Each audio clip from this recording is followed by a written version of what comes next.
Thank you, Director Alicon. As you can tell, that is our Nashville Transportation Department Director, and so naturally she is directing people traffic today. So good afternoon. I'm Councilwoman Kathleen Murphy. I represent District 24. Thank you all for coming back out today. I think what is really great about today is that I was able to get NDOT to come out here graciously and bring staff so we can discuss some of the issues that may not show up in just the numbers. Where do we see traffic problems and pinches? What solutions would we like to recommend? And the opportunity to do this directly with NDOT before some of the recommendations and requirements are made on proposed developments and already approved developments is really important. I really appreciate so many people coming out today, and after this there is going to be another way. There's an online process that you can also send other issues that you may think about on your drive home. So I will email that out this afternoon of how to kind of, if something you don't get it out today, we'll get it into that program. And so again, I just really appreciate NDOT being here and listening and hearing from us, because again, it's not just that we need the current issues and conditions reflected and improved on with the proposed and already approved developments in the area, but short-term remedies that will have lasting effects are important as well. So I really thank Director Alicon for being here. Like I said, she is over NDOT. I know that the planning director, Lucy Kempf, is here too, so thank you, Lucy, and your staff for coming out, and the NDOT staff coming out. I have some of my colleagues who joined us. We've got Councilman Tom Cash, Councilman Tom Druffel, Council Lady at Large Berkeley Allen, Councilman Russ Pulley, Councilman Freddie O'Connell, and Council Lady Angie Henderson. And so I appreciate them coming out to hear, because I know a lot of you are their constituents as well. So with that, I know I'm going to turn it over to Director Alicon to talk a little bit about traffic impact studies, traffic numbers, what we're doing today. Then we'll hear from a traffic engineer, and then we're going to get into the interactive portion to hear directly from you on maps, putting it on paper of where we've got issues coming up. So thank you for coming today. Director? Thank you very much, Councilwoman. Good afternoon, everyone. My name is Diana Alarcon, and I'm super excited about being here. And I am really excited about the number of folks that are here. I have to tell you, in my professional career, I've done a lot of public meetings, and this has by far exceeded I thought I had hit the top at a public meeting I did in Tucson, but I will tell you, y'all have now broken the record. So this is super exciting for us, for me, yes, it does deserve applause, because we can't do what we need to do if we're not hearing from you, and this is the opportunity to hear from you. So we're very grateful that the Councilwoman asked us to be here. Believe it or not, we are very grateful. And I do just real quickly want to say thank you to my staff that is here. A lot of my folks are going to be scattered around helping out today, that are going to be collecting information from y'all, listening to you, gathering data, so that we can make sure that we pull this into as part of the review and the evaluation. But real quickly, I'm going to stop now, and I'm going to actually turn it over to our Chief Engineer, Brad Freeze, and he's going to give you a quick layout of how we go through a traffic impact study when it goes toward a development. So Brad, thank you. Good afternoon. My name is Brad Freeze. I am the Chief Engineer of the Nashville Department of Transportation and Multimodal Infrastructure. So really, we're here for you, and we at NDOT are very laser focused on making sure the developments that come into this community, the infrastructure supports. We get the right amount of capacity improvements, the right amount of safety improvements on our infrastructure. So it's very critical, and that's why we're so excited to be here today, that we are here at this stage before we actually have any finalized recommendations or anything, so we can listen to you and make sure we're taking that into consideration. So in a traffic impact study, we work a lot with the development teams, their engineers. They submit us traffic studies, but really it's up to us. We look and we validate that information. They can submit recommendations, and they do, but we look at those recommendations, and then we set conditions based on that and based on our analysis of what is happening as a result of those developments, and then those get sent as conditions and recommendations to the Planning Commission. So that's how it works. It's really always an iterative process. It goes back and forth. We have lots of discussions, lots of meetings with their engineers, but we, like I said at the beginning, our focus is to protect the public's interest and to protect the community's interest and make sure the infrastructure supports what is being planned to come into the community, but from a safety aspect, but also an operational aspect. So that's what I'll say about that, and I'll turn it over to Beth. So Beth is with KCI. She'll introduce herself as well, but she is the traffic engineer who's actually working with the development team. Sorry, Beth, just a second. I forgot 2 announcements. I write them down and still forget them. Because there have been questions about this, and I have tried to communicate it out, this will not go before the Planning Commission on the February 9th. I have requested a deferral. Only the developer can do the deferral, and the commission has to vote on the deferral, but I've requested that, and it will be deferred on the 9th. And then also, yesterday afternoon, I was able to confirm on January 30th, and I'll send an email, so don't worry about jotting it down right now, but on January 30th, that evening, we're gonna do a virtual meeting about the planning policy for the kind of the same range of area that we're talking about. What are the Nashville Next policies? What are the community plans? What are those things that we've already come together as a community and said we want, need, and tolerate in this area? So planning is gonna go over that with me, and we'll do that on the 30th. So sorry, Beth, go ahead. Hi, thank you.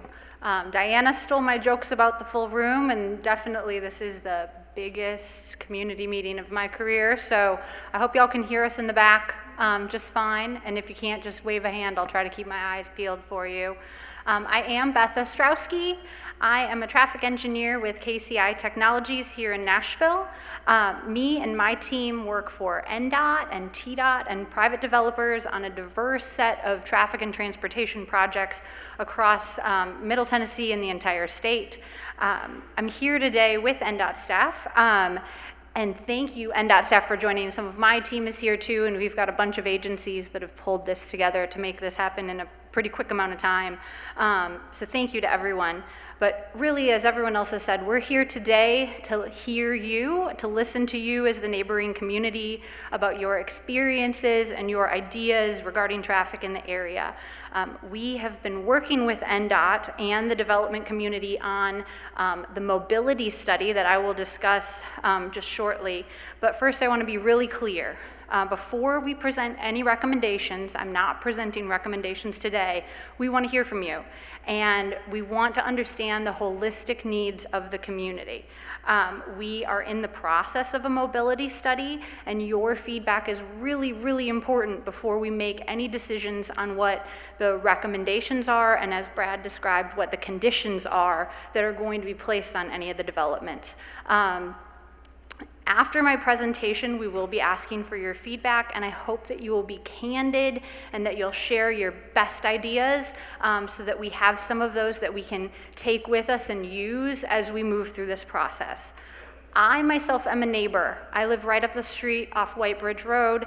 My family drives through the intersection of Harding and White Bridge every single day as we drive our daughters to school and as we go about our daily lives. So I think we all know the neighborhood. Megan on my team might try to do some pointing with the laser pointer if you need it, but the area we're discussing is shown here above my head. I'd like to orient you briefly. So the east-west road is Harding Pike. It's also US 70 and SR1, so it's a state route, and it becomes West End off the map to the right. Do that, the right direction. The north-south road is White Bridge Pike to the north and Woodmont Boulevard to the south, also a state route. So the state is involved in a lot of what could and ultimately will probably happen here at some point in the future. We are currently situated on the bottom right-hand corner of the map at MBA. So thank you, MBA, for having us here today also. Having studied this area and as a neighbor, I think we all know that there are multiple transportation challenges in the area. They may be related to signal timing. They may be related to intersection spacing or pedestrian and bicycle accessibility or driver delay. Depending on the time of day, those challenges vary. and traffic is impacted in this area specifically by shift changes at the hospital and by arrival and dismissal times for the assorted area schools.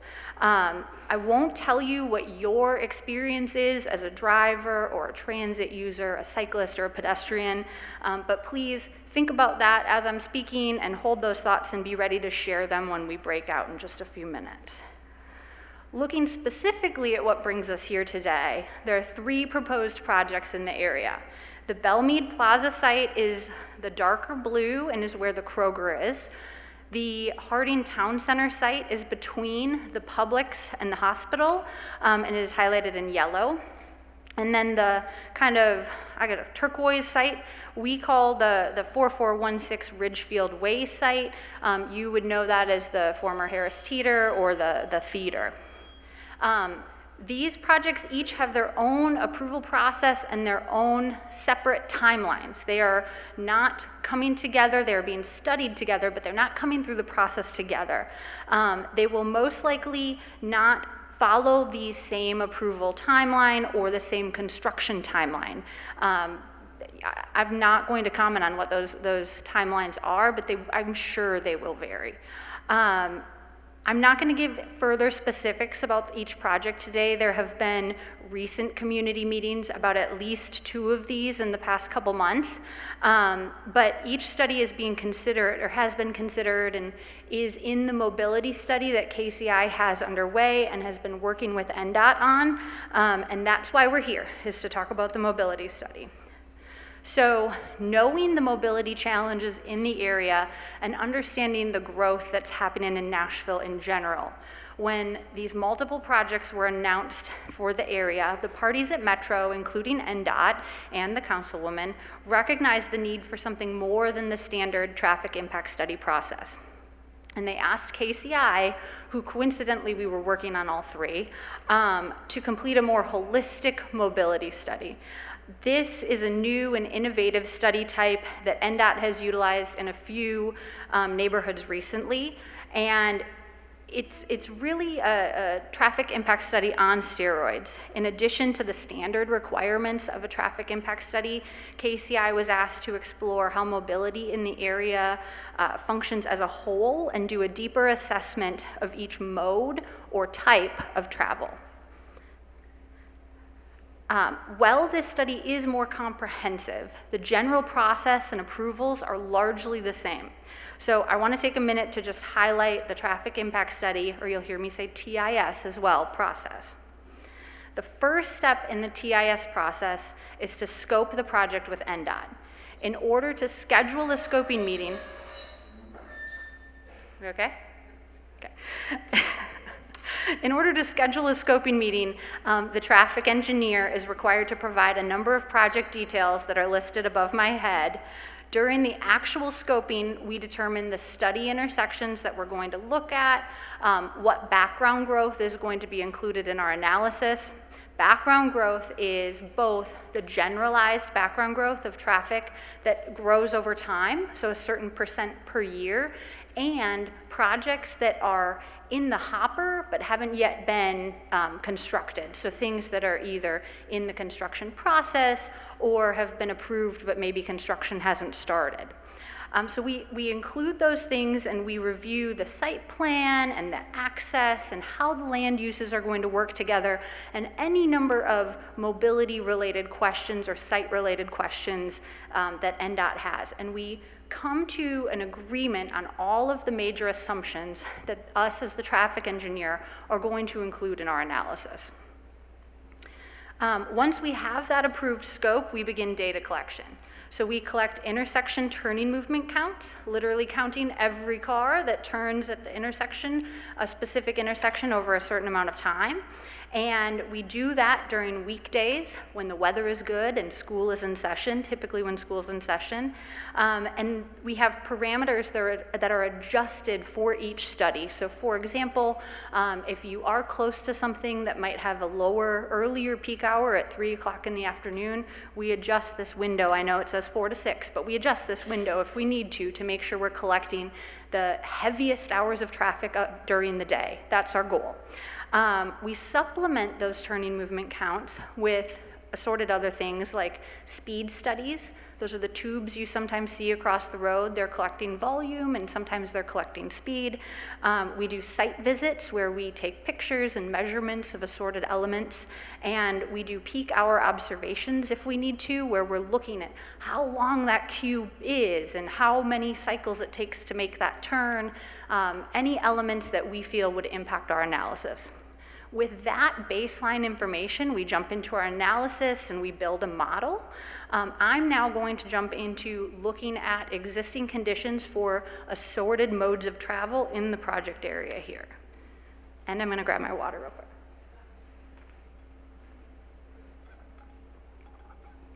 quick. Excuse me. So this map illustrates existing and proposed bikeways and bike lanes in the study area.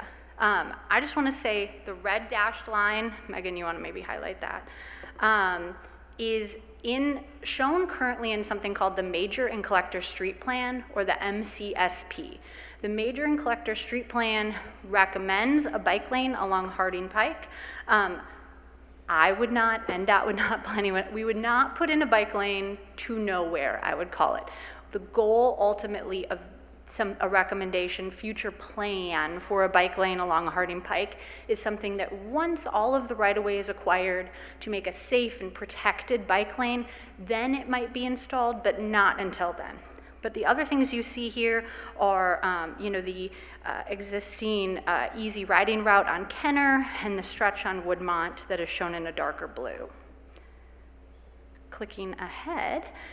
Next, talking about transit. So we do have existing transit that comes through the study area. It is Route 3, and it comes from West End down to White Bridge and Woodmont, and it splits there at White Bridge into two routes, 3A that goes up White Bridge and 3B that continues down on Harding. There are a number of stops in the study area. Each colored dot represents a different type of stop, but along this section, all of the stops are a sign with either a platform or a bench. There aren't any shelters in this area at the moment. I do probably expect that to change in the future. For pedestrians here, you can see the sidewalk illustrated, and the solid blue lines represent the existing sidewalk. Again, referencing that Major and Collector Street Plan, the dashed green lines are what is in the Major and Collector Street Plan for future sidewalk as right-of-way is available and as funds are available, and if a project does occur on one of those frontages. The orange, which is that really hard to see? Y'all can kind of see it. The orange represents the project frontages for the three projects in the study area, and sidewalk that is required through Metro, just general requirements to be installed as each of these three developments come in. And then finally, trails and greenways. So we've got an amazing greenway at our back door as neighbors here. Richland Creek Greenway is located directly to the north, shown in the kind of evergreen at the top of the map. We have a great opportunity for greenway and trail improvements in our neighborhood. The yellow and orange dashed lines represent greenway and trail extensions that are currently proposed by the projects that are in the mobility study. So those are currently proposed. They may change, but right now that's how they're represented. The green, lighter green dashed line represents the Metro Greenway Plan and what is shown for a hope for the future. The lighter green dashed line is not something that's coming imminently. Excuse me. Jumping back into the TIS process, once we've evaluated the existing conditions, we're able to jump into kind of future analysis scenarios. We determine the amount of traffic that will be generated or created for each of the developments in the area. In this specific area, what we're looking at is a lot of redevelopment. So this could produce interesting results as we're studying both for the broader mobility study and each individual project. Because we're removing some uses that are currently high generators, we may see that traffic patterns fluctuate throughout the day in a different way that is definitely not just growth. And my two examples of what things that are planned to be removed are the gas station that's next to the Moe's, I believe it's a MAPCO, and then the Kroger. The removal of two sites that are generating a lot of trips are going to change the dynamic of traffic in the area. And when we put in new developments that are mixed uses, like mixed use developments, the patterns are different, because if you are a residential unit, you generate less trips per square foot than a gas station or a grocery store, as my two examples. I kind of went a little more in detail than you probably need on that, but using those generated trips, we distribute those trips throughout the network.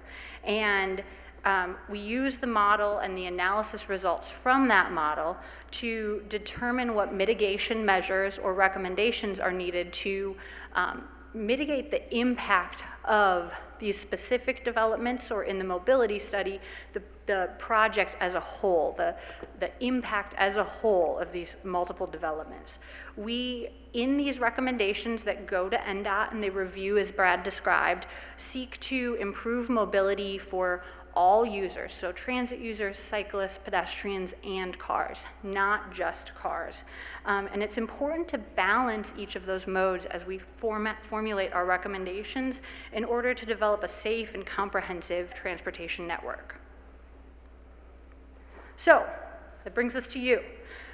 We need you to help us today to know what challenges you face with mobility in this neighborhood and what your ideas and suggestions are to improve access and mobility. If you are in a hurry, or if you're more introverted or COVID conscious or whatever it may be, we have a redundant source. Also, there's a lot of us here.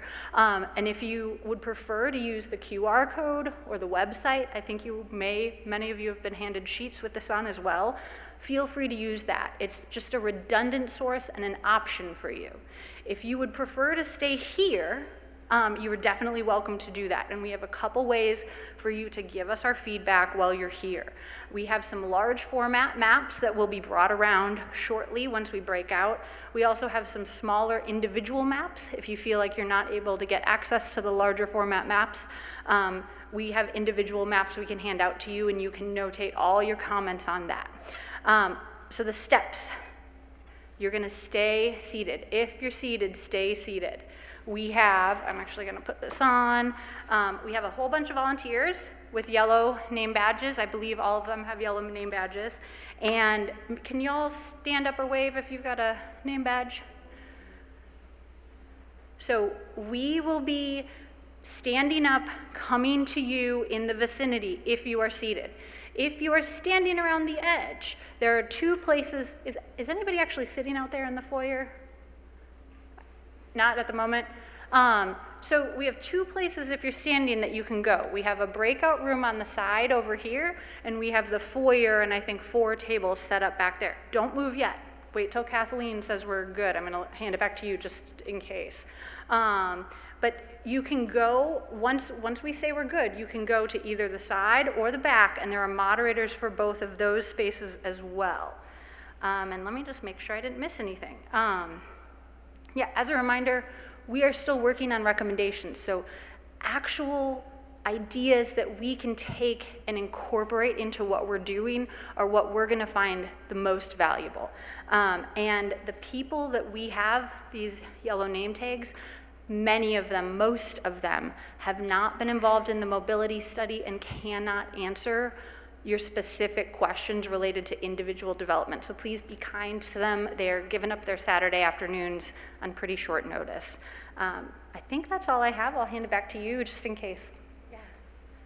So I will say that this is also the time for y'all to share with NDOT, maybe not how you cut through some parking lots to get around lights, like maybe how you see your neighbors, you know, that cut through at the Kroger's and go down by Katie's Hallmark and then whip around on White Bridge. Not that any of us here do that, but we know people who do, right? Or how you cut through the Bank of America to get on Kenner instead of waiting for that light. Never have done that in my 38 years of living here in Nashville. But if you know neighbors who do that, please tattle on them so we can capture that and see if there's some sort of improvement to make that flow better or work better. So thank you again, NDOT. Thank you, Beth. Beth is one of our neighbors, so she knows very intimately, she lives near me, how much traffic we go through. So again, they're going to start coming to you. Please feel free to spread out and use the other tables.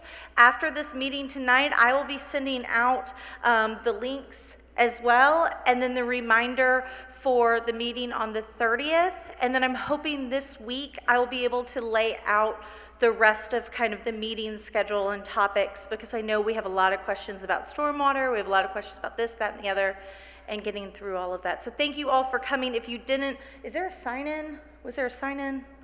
No. Okay, so, if you're on the RSVP list, we're making sure that all of those emails are getting onto my list so you can hear from me as well. So thank you all for coming, and I guess NDOT and staffers, if y'all will descend to where you need to go.